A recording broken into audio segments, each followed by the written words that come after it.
A few months ago, Hace unos meses, me encontraba de pie en un pasillo cuando de pronto pasó el Elder Anderson. Yo acababa de ser llamado como nueva autoridad general y tal vez percibiendo mi expresión de duda y sentimientos de inseguridad, él sonrió y comentó con amabilidad: bueno, parece que aquí hay un hombre que no tiene idea de lo que está haciendo. Y yo pensé, y aquí hay un verdadero profeta y vidente. Entonces el Elder Anderson susurró: no se preocupe, Elder Shumway, las cosas mejoran en 5 o 6 años. ¿Alguna vez se han preguntado por qué en el reino de Dios a veces se nos pide hacer cosas que parecen estar fuera de nuestro alcance? Con todas las exigencias de la vida, ¿se han preguntado por qué necesitamos llamamientos en la iglesia? Bueno, yo sí. Recibí una respuesta en la conferencia general cuando el presidente Nelson comentó: este es el momento de que ustedes y yo nos preparemos para la segunda venida de nuestro Señor y Salvador, Jesús el Cristo. Cuando dijo esto, el Espíritu me enseñó que al participar en la obra de Dios, nos preparamos todos para el regreso de Cristo. La promesa del Señor es poderosa en cuanto a cómo los llamamientos, la administración, la adoración en el templo, el seguir las impresiones y otras formas de embarcarnos en la obra de Dios nos preparan de manera singular para encontrarnos con el Salvador. Conforme el reino de Dios se está expandiendo y hay templos por toda la tierra, hay una creciente necesidad de almas dispuestas a participar en la obra de Dios, pero prestar servicio rara vez es conveniente. Esto es el por qué los admiro.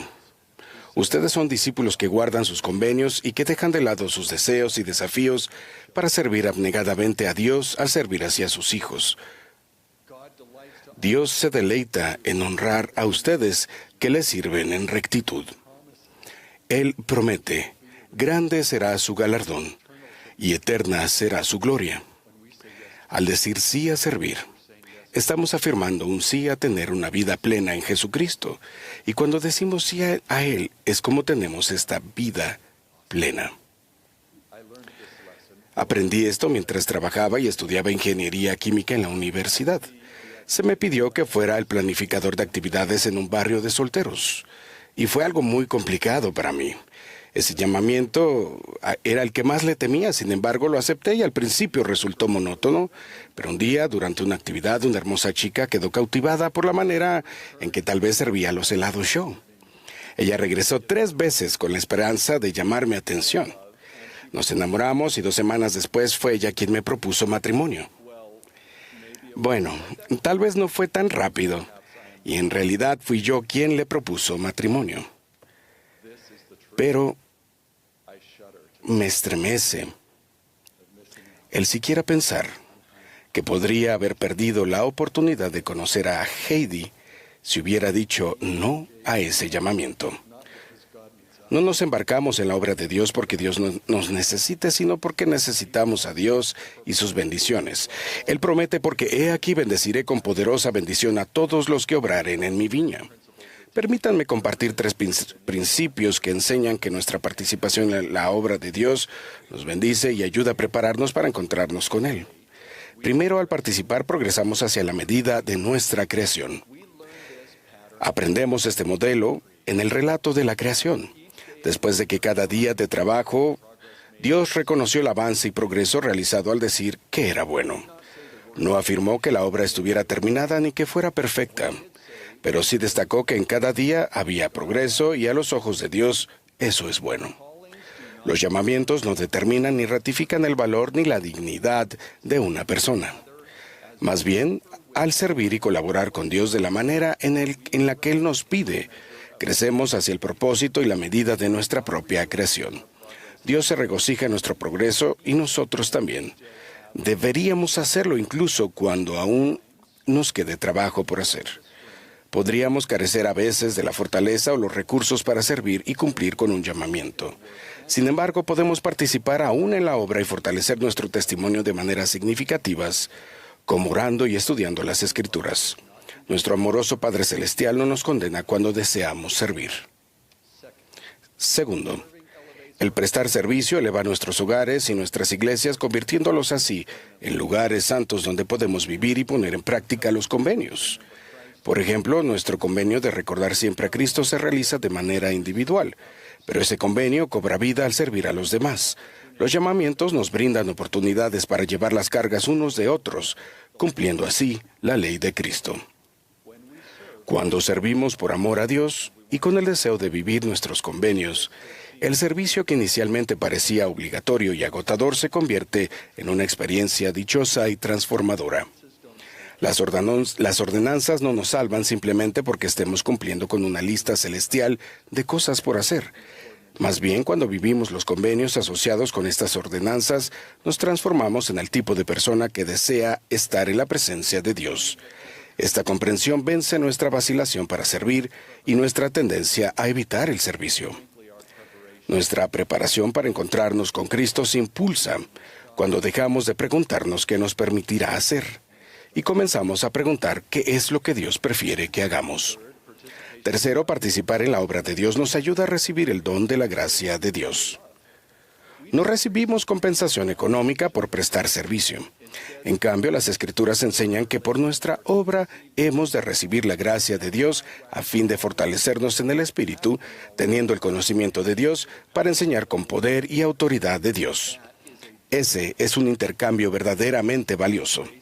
Es por la gracia de Dios que nuestras habilidades o limitaciones no son el factor principal para aceptar o extender un llamamiento.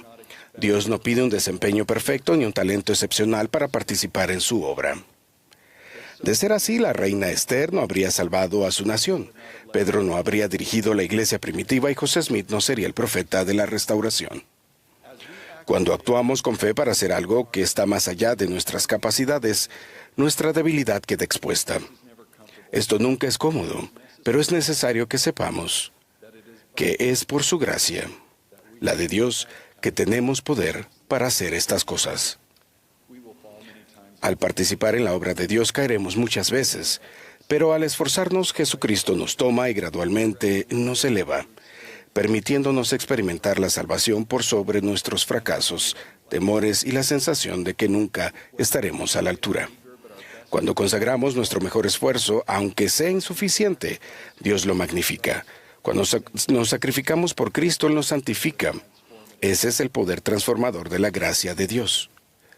A medida que servimos, crecemos en su gracia hasta que estamos preparados para ser levantados por el Padre para comparecer ante Jesucristo. No sé, ni tengo la certeza de lo que el Salvador me preguntará cuando esté frente a Él, pero tal vez una de estas preguntas será: ¿a quién has traído contigo? Los llamamientos son dones sagrados de un amoroso Padre Celestial otorgados para ayudarnos a llevar a otras personas a Cristo. Por eso invito a los líderes y a cada uno de nosotros a buscar con mayor intención a aquellos que no tienen llamamientos. Anímenlos, ayúdenlos a participar en la obra de Dios. John no estaba activo en la iglesia cuando su obispo lo visitó y le dijo que el Señor tenía una obra para él. El obispo lo invitó a dejar de fumar. Aunque John había intentado dejarlo muchas veces antes, esta vez sintió que un poder no visible lo estaba ayudando. Apenas 3 semanas después, el presidente de Estaca visitó a John y lo llamó a servir en el obispado. John estaba perplejo. Le dijo al presidente de Estaca que acababa de dejar de fumar, pero si eso significaba que tendría que abandonar su costumbre de ir a los partidos de fútbol profesional los domingos, bueno, eso ya era demasiado pedir. La respuesta inspirada del presidente de Estaca fue sencilla e inspiradora.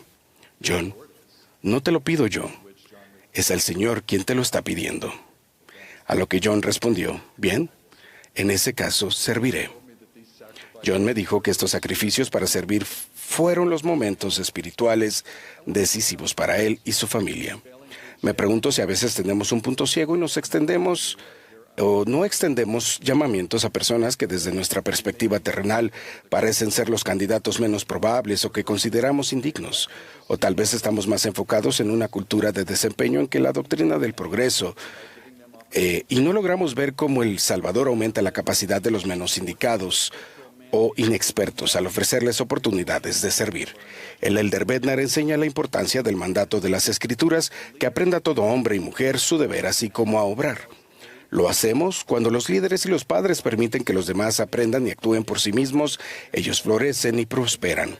Aunque pueda ser más fácil dar un segundo llamamiento a miembros fieles, el camino de mayor excelencia consiste en también llamar a servir a los menos probables y brindarles de igual manera la oportunidad de aprender y crecer. Si Cristo estuviera aquí en persona, Él visitaría a los enfermos, enseñaría la clase de la escuela dominical, se sentaría con la joven desconsolada y bendeciría a los niños. Él puede hacer su propia obra, pero Él vive este principio para dejarnos actuar y aprender. Por eso nos envía a nosotros en su lugar. Con la participación en la obra de Dios viene el derecho y el privilegio y la responsabilidad de representar al Señor. Cuando servimos para magnificar a Cristo y no a nosotros mismos, nuestro servicio se vuelve dichoso. Cuando otras personas salen de nuestra clase, reunión, visita de administración o actividad recordando a Cristo más de lo que nos recuerdan a nosotros, la obra se aviva. Al procurar sinceramente representar al Salvador, nos acercamos más a su semejanza, y esa es la mejor preparación para el sagrado momento, en que cada uno de nosotros se arrodillará y confesará que Jesús es el Cristo, y testifico que lo es. Y que el presidente Russell M. Nelson es su voz hasta los extremos de la tierra para ayudarnos a prepararnos para lo que ha de venir. En el nombre de Jesucristo. Amén.